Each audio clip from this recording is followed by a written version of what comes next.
não parar, não precipitar e não retroceder. Então dizer para esse cara, sabe quando nós vamos parar?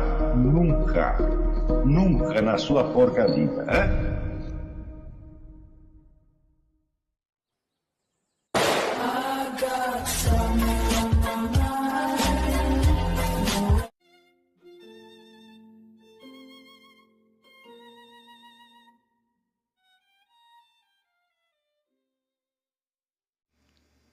E aí pessoal, tranquilo? Então vem aqui antes do vídeo começar, pedir para vocês se inscreverem, quem não for inscrito, compartilhar, curtir, comentar. Quem puder seja membro do canal, que isso ajuda bastante. Tem também o link do Apoia-se. Quem puder ajudar nosso canal e apoiar financeiramente vai ser muito bem-vindo. Mas o mais importante é transmitir o conteúdo e os conhecimentos do professor Olavo de Carvalho para mais e mais brasileiros.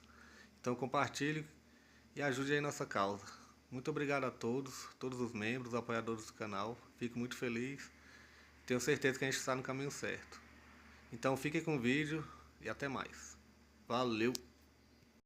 Certo. Então o que ele está louvando na religião romana? Certo? A religião romana era evidentemente uma fraude, mas era uma fraude que funcionava em benefício do Estado, portanto em benefício de todos os membros da comunidade política. Era para o bem de todos. Mas ele diz que este esquema da religião romana, como era um esquema em aberto, quer dizer, que podia anexar quaisquer divindades novas, à medida que fosse anexando territórios, anexava junto, vamos dizer, as religiões deles, então deixa aberta uma brecha por onde entrou a influência primeiro judaica e depois cristã, responsável pelo desmoronamento, né, pela decadência e desmoronamento do Estado romano.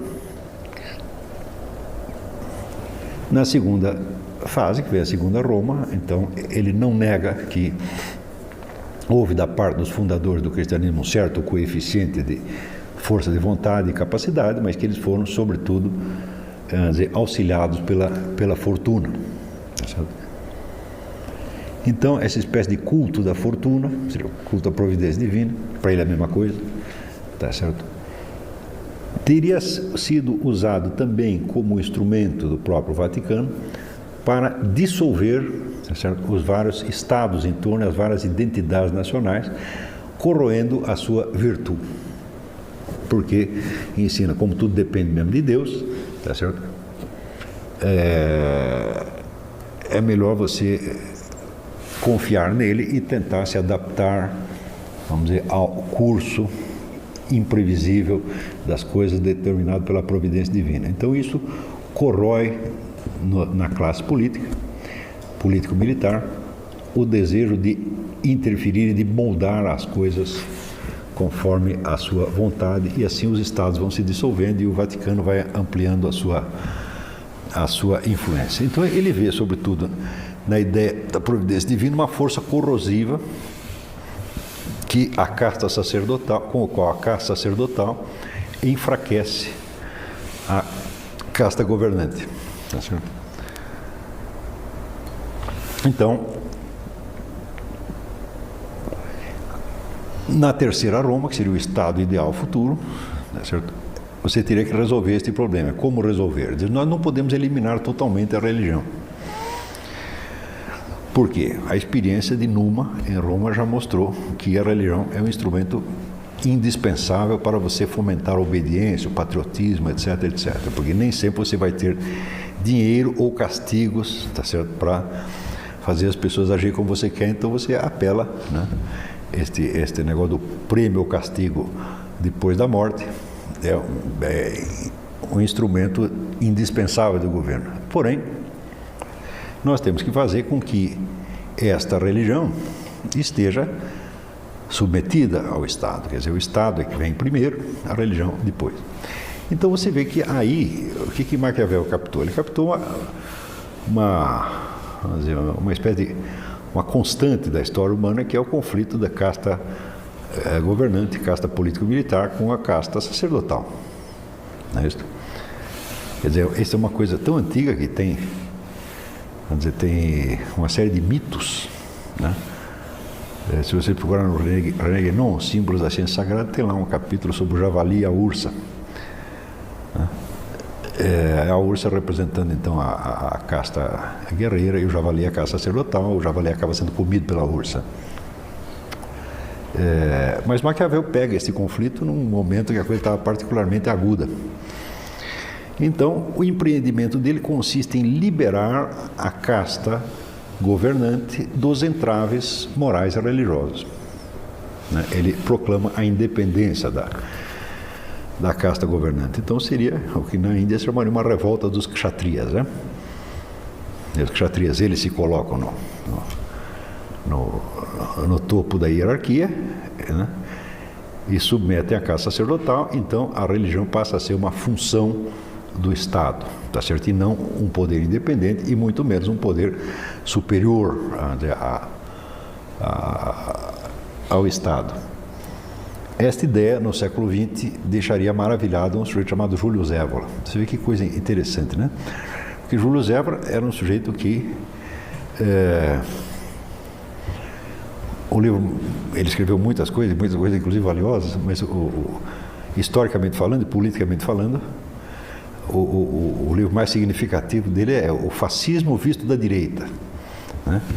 E então ele era contra o fascismo, porque o fascismo não era suficientemente direitista para o gosto dele, né?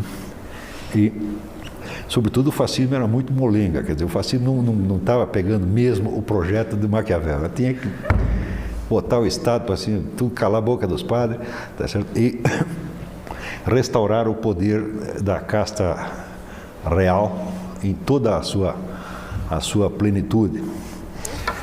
O Júlio Evola é um sujeito que ele consegue inverter a ordem da história e colocar, vamos dizer, a casta real como a casta originária e os sacerdotes como uma coisa que apareceu depois, o que é, vamos dizer, simbolicamente e historicamente falso, na verdade. Mas o Evola sonhava com esta restauração, vamos dizer, do Império Romano, né? Literalmente. Havia uma tradição romana, inclusive com seus elementos iniciáticos, simbólicos, etc., que ele queria restaurar e implantar na Itália. E quando aparece então o fascismo acredita inicialmente que terá a aprovação, né, do Júlio Evola, mas ele, como um bom aristocrata, ele empina o nariz aquele bando de sargentos e proletas que vinham ali do Partido Socialista e diz: não, vocês não entenderam nada. E ele fica então à margem do governo fascista.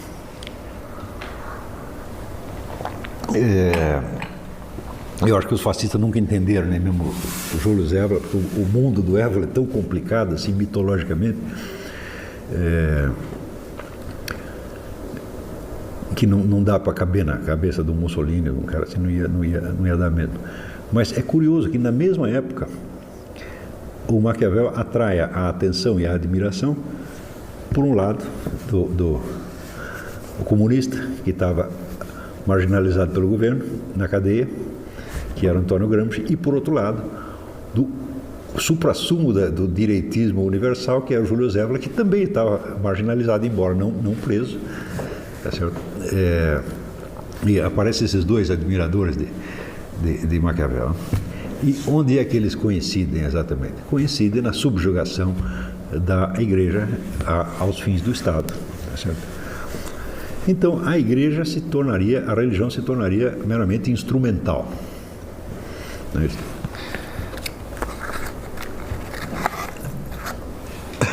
Ora,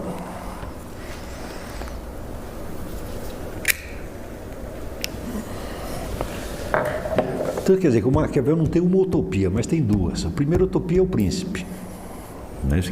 É o sujeito que vai unificar a Itália e botar os invasores estrangeiros para correr. E que, para conquistar o poder necessário para isso, vai fazer todas aquelas sacanagens que ele recomenda ali. E a segunda utopia, de escala maior, é a Terceira Roma. Tá certo?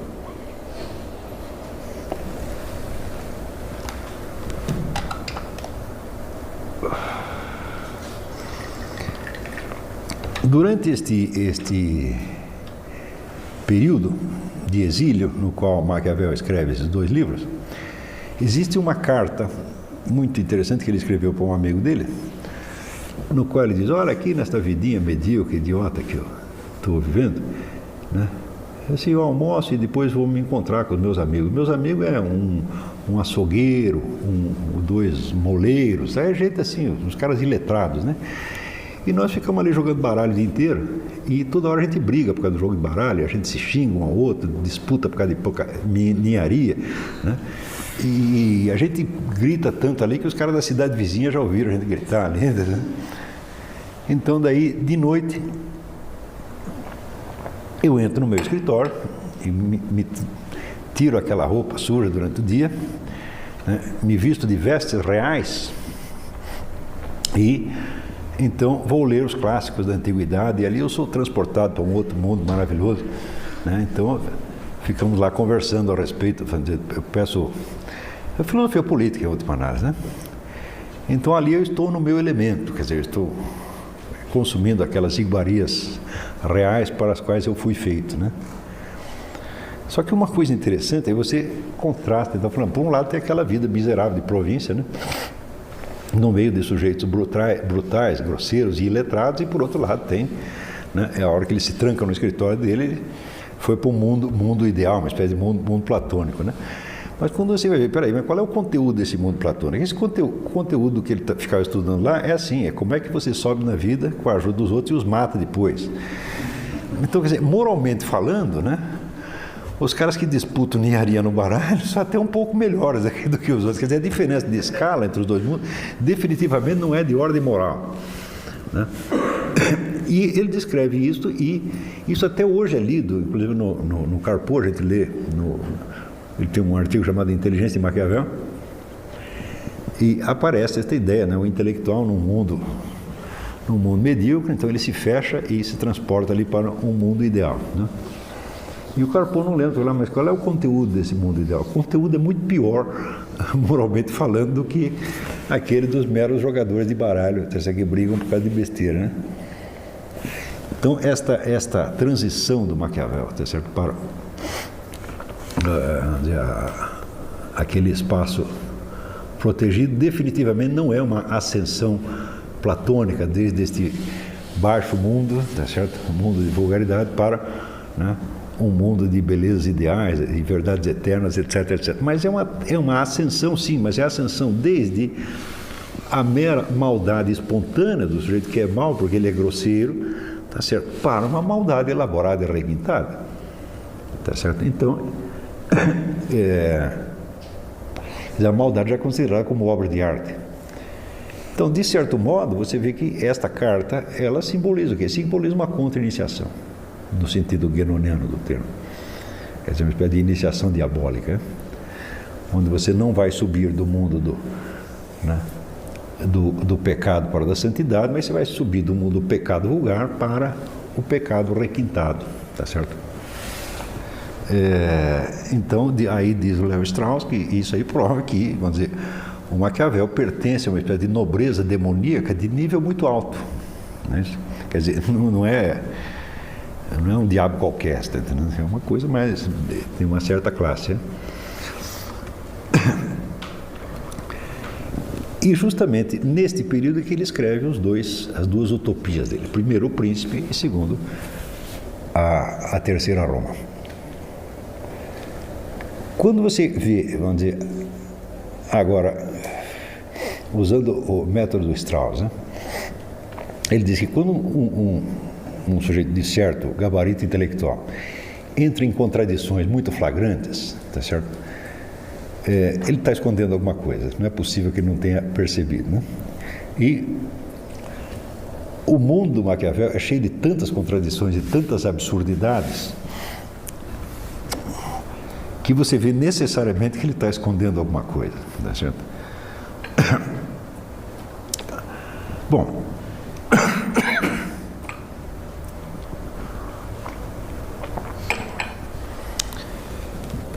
por um lado, veja, eu vou te dar um exemplo da contradição flagrante. Ele acusa os filósofos antigos de conceberem estados ideais que não podem ser levados à prática, Porque esses filósofos, em vez de examinarem a realidade da vida humana, tá certo, ficavam, vamos dizer, especulando no vazio e usando pura dedução abstrata. Ora, se você lê, por exemplo, a política de Aristóteles, você vê que não é nada disso. A política de Aristóteles é feita todinha de observações da realidade, todinha ela. Diz, por que Maquiavel, ele leu de fato essas coisas, ele conhece Platão, conhece Aristóteles, por que ele diz isso? Por que ele está mentindo tão flagrantemente com relação ao filósofo antigo? E por outro lado, ele diz que ele é o realista e que ele vai baixar o padrão, baixar o critério, tá certo? Para tratar de homens reais, tá certo? Porém, isso aí surge um segundo contraste. Aristóteles diz claramente que o ser humano é um bichinho limitado, tá certo? E que, vamos dizer, a possibilidade, vamos dizer, de um regime ideal, tá certo? É remota, porque você depende de uma série infinita de casualidades. Você precisa ter um bom território, um bom povo, mais isso, mais aquilo, mais aquilo. Diz, olha, isso aí não vai dar, tá certo? Então, o que Aristóteles está dizendo é simplesmente que não existe o regime ideal. No máximo, existe um médio-médio, né? Tá certo? E isso parece, aliás, bastante realista, né? E Maquiavel, ao contrário, acusando os antigos de serem idealistas. E você vê, parênteses, o próprio Platão, após ele ter concebido, ele fez a descrição do regime ideal na República. Mais tarde, nas leis, ele fará, vamos dizer, a compensação disso. Ele discutirá as possibilidades reais de implementar aquilo e ver que não dá. Quer dizer, você vai ter que fazer tantas concessões que você não vai fazer um regime ideal, você vai fazer outra coisa no fim, né? Então, para Platão, essas duas investigações são separadas. Quer dizer, por um lado existe o conhecimento da natureza humana, tá certo? Então, da natureza humana você deduz um modelo de regime ideal, não para você realizá-lo, mas para você usar como critério de aferição, para você compreender os regimes reais, os quais se afastarão dele necessariamente, como ele bem diz nas leis. Então, tudo isso parece bastante realista, na verdade, né? Quer dizer, se você não é nem capaz de conceber um regime ideal, fala, bom, você vai julgar os outros como? Então tem que ter o protótipo, não para realizá-lo. Platão diz claramente que não é para realizar. Aquilo é só um negócio hipotético, para servir de modelo de aferição, tá certo? Assim como você faz, por exemplo, em qualquer criador de animais faz isso. Quer dizer, você tem o protótipo da raça, né? Raça de cachorro, raça de cavalo e tal, e depois você tem os exemplares reais que o realizam de maneira mais ou menos imperfeita, que se aproximam ou se afastam daquilo, mas que você conhece as qualidades ideais daquela raça, né? Para você poder fazer a aferição. É só vocês irem em qualquer concurso de cachorro aí, tem exposição de cachorro, né? Olha, sei lá, o pastor alemão, o pitbull ideal é assim, assim, assim. Então esse aqui está mais próximo, menos próximo, né? E é isso que Platão está fazendo ali, né? Não parece nada de irrealista. Isso irrealista seria se inventasse a utopia para ser realizada e ela não pudesse ser realizada. Então, nem Aristóteles nem Platão pode ser realmente acusado disso, tá certo? Mas Maquiavel, no instante mesmo em que ele acusa os antigos de conceberem modelos ideais que não podem ser realizados, está ele concebendo o modelo da Terceira Roma, o qual implica nada mais, nada menos do que a ideia de você poder vencer a fortuna, isso é, vencer o acaso. Então, ele acredita, tá certo, que o ser humano pode dobrar, né, a providência divina e fazer um estado no qual está tudo sob controle. Tá certo? Eu digo, bom, mas isso é que é ser utópico, né? Ele é muito mais utópico do que aqueles que ele acusa de ser utópico. E o que ele está fazendo só não parece utopia, por quê? Porque o padrão moral é baixo. Está compreendendo? Então, não é um realismo, é de fato um idealismo do mal.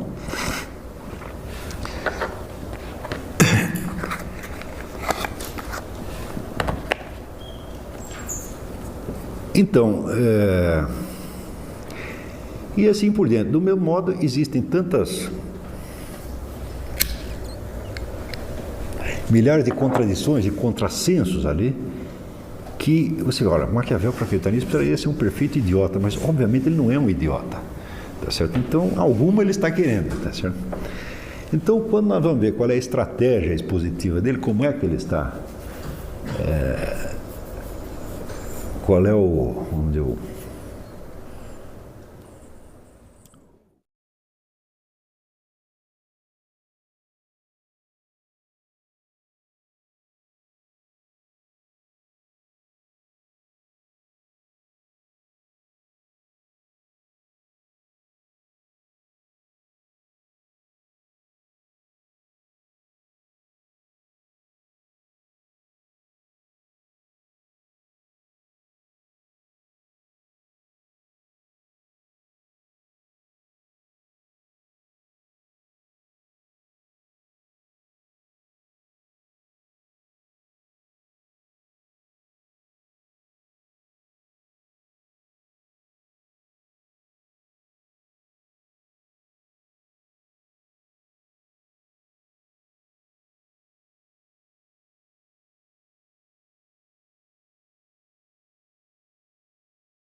Chegamos a mais um final de uma aula, de um vídeo.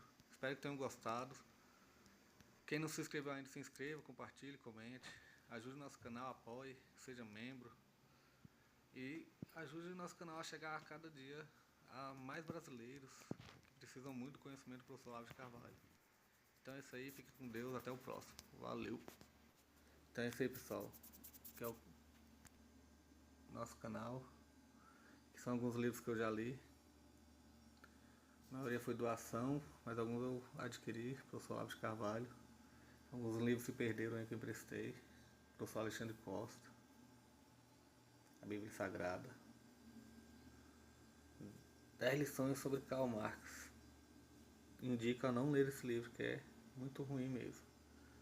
Alguns pensadores aqui que realmente, como o professor Olavo de Carvalho disse, não são pensadores. Valeu, tamo junto aí. Apoie nosso canal, seja membro.